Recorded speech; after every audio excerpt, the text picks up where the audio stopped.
नमस्कार.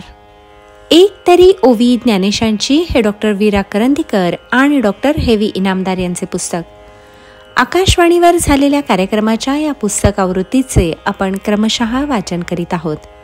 आजचा भाग, अगा विश्वैक धामा तुझा प्रसादू चंद्रमा, करू मज पौर्णिमा स्फूर्तीची जी. ज्ञानेश्वरीतील अध्याय 14, ओवी क्रमांक 23. गीतेच्या 14व्या अध्यायावरच्या टीकेचं प्रास्ताविक ज्ञानदेव करीत आहेत. हे प्रास्ताविक 26-27 ओव्यांचं आहे.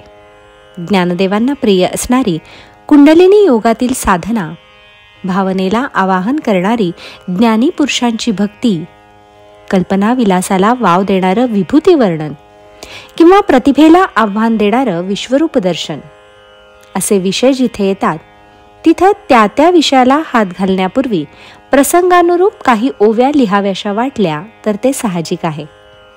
विषय काव्याला जवळ येणारा असला तर प्रतिभेला स्फुरण यावं हे स्वाभाविक आहे.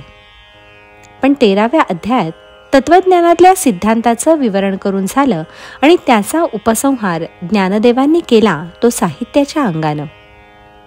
आता 14व्या अध्यायामध्ये प्रकृतीचे 3 गुण आणि त्यातून उभा राहणारा विश्वसंसार किंवा त्या 3 गुणांच्या अतीत पोचणारा ज्ञानी पुरुष आणि त्याला प्राप्त होणारी ब्रह्मरूप अवस्था अशा तत्वज्ञानपर विषयांचं विवरण येणार आहे.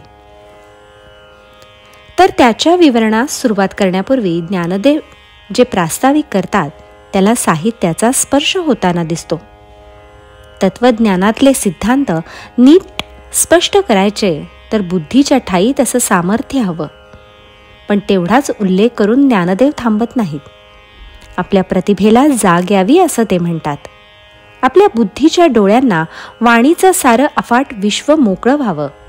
त्याचबरोबर प्रज्ञारूप वेलीला काव्याचे कोंब फुटून ती बहरून यावी अशी प्रार्थना ज्ञानदेव गुरूंना करतात. बुद्धी हवी, त्याचबरोबर प्रतिभाही हवी. या ओवीत ज्ञानदेव म्हणतात, साऱ्या विश्वाला आधारभूत असणाऱ्या हे गुरुराया, आकाशात शीतल चंद्र उदय पावावा तसा तुझा प्रसादरूपी चंद्रमा माझ्या अंतःकरणात प्रकाशमान व्हावा आणि त्यायोगे माझ्या ठाई स्फूर्तीची पौर्णिमा उजळून उठावी. पौर्णिमेला पूर्ण चंद्रामुळं समुद्राला उधाण भरती येते, तशी गुरुच्या कृपेमुळे आपल्या प्रतिभाशक्तीला अनेक उन्मेष स्फुरावेत अशी ही ज्ञानदेवांची प्रार्थना आहे. गीतेतला तत्वविचार स्पष्ट करायचा आहे हे तर खरंच, पण त्या तात्विक विवरणाला काव्यात्मकतेची जोड द्यायची आहे. दोहींवर दृष्टी रोखलेली आहे. एकीकडे तात्विक सिद्धांत तर दुसरीकडे काव्यात्मक सौंदर्य. या दोहोंचा मेळ आपल्याला साधायचा आहे याचं हे असं जागतं भान ज्ञानदेवांना सतत आहे.